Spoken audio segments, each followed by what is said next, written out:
जय गुरु जी। शुक्राना गुरु जी। सारी संगत को जय गुरु जी। आज मैं आप सबको एक आंटी जी का सत्संग सुनाऊंगी जिन्होंने अपने 3 एक्सपीरियंस शेयर किए हैं कि गुरु जी उनको हर मोड़ पर कैसे हेल्प करते हैं। गुरु जी हर बार उनकी बात कैसे सुनते हैं। ये सत्संग पूरा ज़रूर सुनिएगा। आपको ये सत्संग सुनकर बहुत सारे आंसर्स मिलेंगे। संगत जी, हमेशा कहा जाता है कि सत्संग पूरा सुनना चाहिए, क्योंकि सत्संग सुनने वाले का भी कल्याण होता है और सुनाने वाले का भी कल्याण होता है। इसलिए हमें हमेशा अपने एक्सपीरियंसेस बताते रहना चाहिए। हमेशा हमें शुक्राना सत्संग शेयर करना चाहिए। तो चलिए आंटी जी का सत्संग सुनाती हूँ। आंटी जी का पहला सत्संग है। गुरु जी की कृपा से हर रोज़ एक ना एक दिन छोटा सत्संग होता है, पर ये मेरी लाइफ का बहुत बड़ा सत्संग है।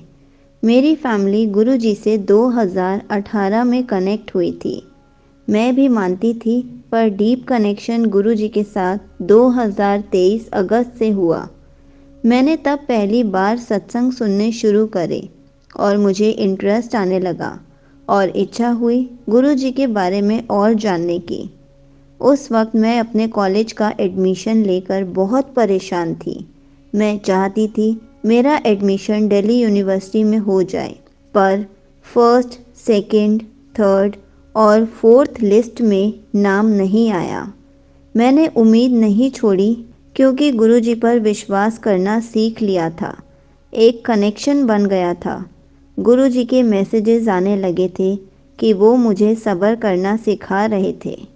जब संगत जी फोर्थ लिस्ट में भी नाम नहीं आया, तब मैं थोड़ी उदास हुई, पर गुरुजी की मर्जी सोचकर सब गुरुजी पर छोड़ दिया और उनसे कहा कि अब आप मेरा एडमिशन करा देना, जहां आपका मन करे।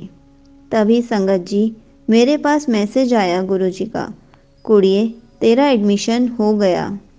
संगत जी उस मैसेज के बाद मैं बेफिक्र हो गई थी कि मेरे प्यारे गुरुजी ने एडमिशन करा दिया है। अब मुझे टेंशन लेने की ज़रूरत नहीं है।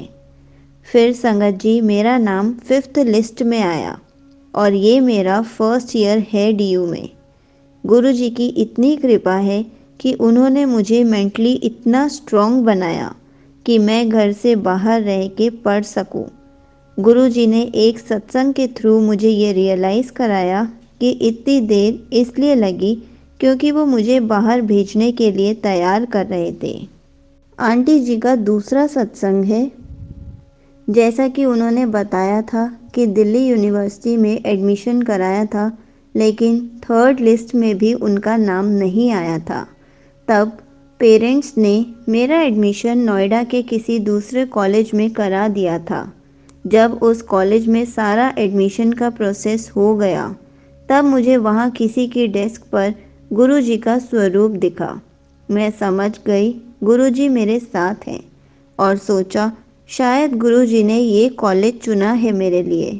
पर संगत जी वहाँ से आने के 5 दिन बाद ही मेरा नाम डीयू की लिस्ट में आ गया। तो मैंने जब नोएडा के कॉलेज से अपना एडमिशन विड्रॉ कराया, तो मुझे पता चला कि वो कॉलेज मेरे लिए सही नहीं था। वहाँ की रिपोर्ट बहुत ख़राब थी और मैं समझ गई कि वहाँ गुरुजी मेरी रक्षा करने के लिए ही बैठे थे। और मैंने गुरुजी का बहुत शुक्राना किया कि गुरुजी आपने मुझे बचा लिया। ऐसे ही उनका तीसरा सत्संग है। संगत जी गुरुजी लाइफ की हर परेशानी, छोटी हो या बड़ी, हमेशा मदद करते हैं। गुरुजी आपकी सारी बातें सुनते हैं और आपके लिए जो बेस्ट होता है वही करते हैं। ये सत्संग स्कूल फेयरवेल का है। मैंने अपने लिए पहले से एक बहुत सुंदर कपड़ा लिया था साड़ी के लिए, और उस पर बॉर्डर और फॉल लगवाने दे दिया था, और मैंने ब्लाउज़ भी तैयार करवा लिया था। मगर गुरुजी तो मुझे कुछ और ही पहनाना चाहते थे। जिसे मैंने साड़ी दी थी, उसने फॉल और बॉर्डर के लिए फेयरवेल शुरू होने से 2 घंटे पहले दी, और वो भी खराब। एक साइड बॉर्डर ही नहीं लगा था। फॉल उल्टी साइड पर लगा दी थी।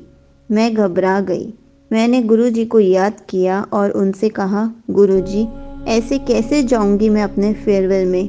प्लीज़ मेरी लाज रख लीजिए। और संगत जी, आप मानेंगे नहीं, मेरे पेरेंट्स सुबह एक शॉप में जाकर मेरे लिए नई साड़ी लाए, और वो ऐसी साड़ी लाए जो मेरे ब्लाउज़ और पेटीकोट से मैच कर रही थी। मैं पहले भी उस शॉप में जा चुकी थी, पर मुझे कोई भी साड़ी पसंद नहीं आई थी। गुरुजी ऐसी प्लानिंग करते हैं। गुरुजी ने मेरी लाज रखी और सबने मेरी तारीफ भी करी। शुक्राना गुरुजी, आपका हर मोड़ पर साथ देने के लिए, आपका हमेशा मुझे बेस्ट देने के लिए बहुत बहुत शुक्राना। यहीं पर संगत जी का सत्संग समाप्त होता है। संगत जी, ऐसे ही गुरुजी हम सबकी भी मदद करते हैं। प्रॉब्लम चाहे छोटी हो या बड़ी हो, गुरुजी हमेशा मदद करते हैं, हमेशा हमारी लाज रखते हैं, हमें हर प्रॉब्लम से बाहर निकालते हैं। बस हमें रास्ता समझना पड़ता है कि गुरुजी हमें क्या समझा रहे हैं। जय गुरुजी, शुक्राना गुरुजी।